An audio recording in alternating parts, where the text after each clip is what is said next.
Hello, I'm Dr. Julian Northbrook from doingenglish.com. It's another day, and here's another question answered by yours truly.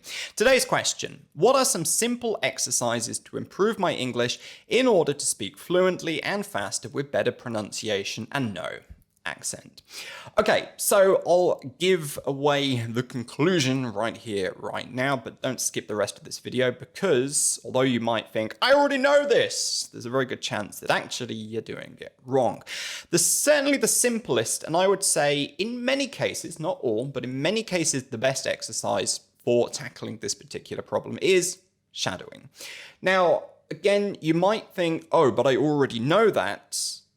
But are you doing it correctly is the real question there, because there's a lot of misconceptions around shadowing, what it's good for, how it should be used, and what people are actually doing with it is often quite wrong. If you want to go into detail about this, you can and should head over to doingenglish.com/shadowing and download for free my The Good Shadowing Guide, which is going to go into a lot more detail than what I can in this video. However, I'm going to go over some of the main points here. The main thing that I want to pick at in this question is the part which says, in order to speak fluently and faster with better pronunciation.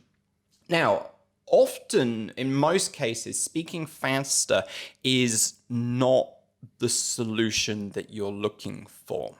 I just had this conversation just yesterday with one of my one-on-one coaching clients, but there's this misconception that native speakers speak really fast and therefore you have to do the same thing in English.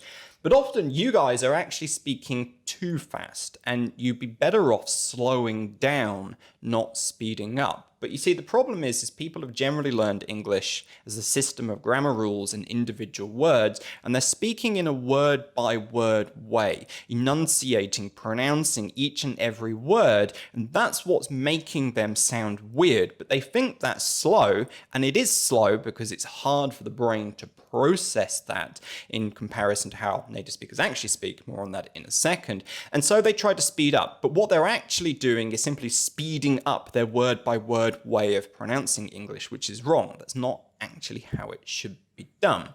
What native speakers are actually doing is speaking in chunks of English. We don't really use individual words and grammar rules at all. For the most part, what we actually do is store chunks of language in long-term memory, pull them out and use them as is, which is why something like, and the chunk that I always use as an example, at the end of the day, is not pronounced at the end of the day. And no matter how much you speed up that word-by-word pronunciation, it's not going to sound any more natural because it's not said like that. It's actually at the end of the day. At the end of the day, it's a single smooth unit of sound. And this is how native speakers are speaking, which is what makes them sound or appear to be fast, but actually really they're not. Of course, there is variation between different people. Some people have a faster rate of speech than others. Personally, my rate of speech is perhaps a little higher than average, to the extent where recently I was criticized on Quora by a native speaker who saw one of my videos and said, "This guy speaks so fast, even I can't understand him, and I'm a native English speaker. How could a non-native speaker ever understand this?" But yeah, whatever. I digress. The point is speeding up is probably not the solution. The solution is learning to articulate the English language better as a system of chunks of sound rather than words that are being lined up and shot out in a machine gun kind of way. And shadowing is the perfect exercise for this. Indeed, this is what shadowing excels at. Shadowing is good for developing an understanding of how language is chunked, how language is articulated, as well as, of course, the muscle memory side of things, getting that mouth and that face moving in the right kind of way. So when you speak English, that becomes habitual and it just comes out without you having to kind of consciously try and make all the sounds as you are going.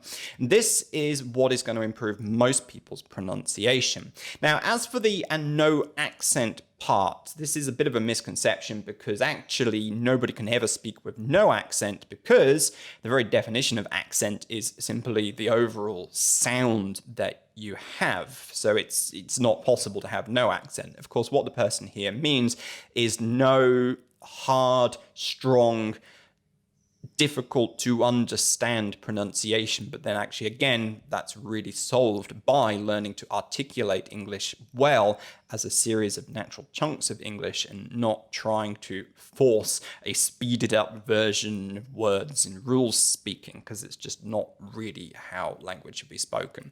Again, shadowing is a great exercise to do this. It's not perfect for everybody, to be sure. It's not a magic bullet. It's not an all-encompassing panacea that will fix every problem.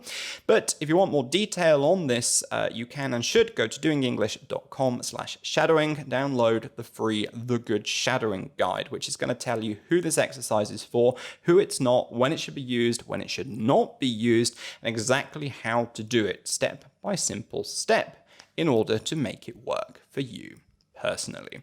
Right, this is me, Dr. Julian Northbrook, signing out from this video. See you in the next one, guys. Bye-bye.